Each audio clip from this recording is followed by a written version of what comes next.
Nous sommes en direct avec Agnès Alexandre Collier, spécialiste de la vie politique au Royaume-Uni. Bonjour et merci d'être avec nous. Depuis plusieurs semaines, nous assistons à une tempête politique au Royaume-Uni. Combien de temps Boris Johnson peut-il tenir face à la défiance dont il fait l'objet ? Alors, c'est difficile de répondre à cette question puisque, en fait, pour le moment, on attend les résultats de l'enquête qui devraient, à mon avis, être publiés dans quelques jours. Et à l'issue, en fait, de ces résultats, les députés sont invités, en tout cas par les plus, en tout cas les détracteurs de Boris Johnson, à envoyer un courrier au Comité 1922, qui est une organisation indépendante de députés conservateurs.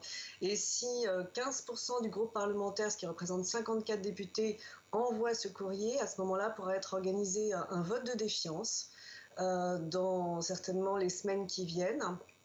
Et à l'issue de ce vote de défiance, il faudrait que Boris Johnson recueille la moitié du groupe parlementaire. Actuellement, il y a 359 députés conservateurs élus. Donc, ça voudrait dire 180 députés qui renouvelleraient leur confiance à Boris Johnson pour que Boris Johnson reste au pouvoir. Si ce n'est pas le cas, à ce moment-là, de nouveau, il faudra organiser une élection du leadership. Ce qui risque de prendre là beaucoup plus de temps. En fait, il faut à peu près 2 mois pour organiser une nouvelle élection interne du leadership, pendant laquelle les députés vont voter dans un premier temps, et ensuite ce seront les adhérents, environ 180 000 adhérents du Parti conservateur, qui seront invités à voter par voie postale. Dans cette élection du leader, en fait, la particularité, c'est que si Boris Johnson a perdu le vote de défiance, il ne pourra pas se présenter. Donc il y aura d'autres candidats. On en parlera certainement, et à ce moment-là, on peut imaginer que dans les 2 mois, finalement, on aura un nouveau leader conservateur et donc un nouveau Premier ministre. Dans quel état d'esprit sont les élus conservateurs ? Sont-ils réellement prêts à faire chuter le Premier ministre ? Oui, je crois qu'il y a vraiment effectivement un manque de confiance. Si vous voulez, les élus conservateurs, eux, sont vraiment on va dire, sollicités par leurs électeurs dans leur circonscription. Il y a un grand nombre d'élus conservateurs qui doivent faire face à la gronde des électeurs dans leur circonscription. Et je crois que ça, c'était quand même un élément qui va décider un certain nombre d'élus. Il y a une désaffection croissante dans l'électorat, on le voit dans les sondages actuellement. Et effectivement, ça peut inciter un grand nombre de députés à envoyer ce fameux courrier.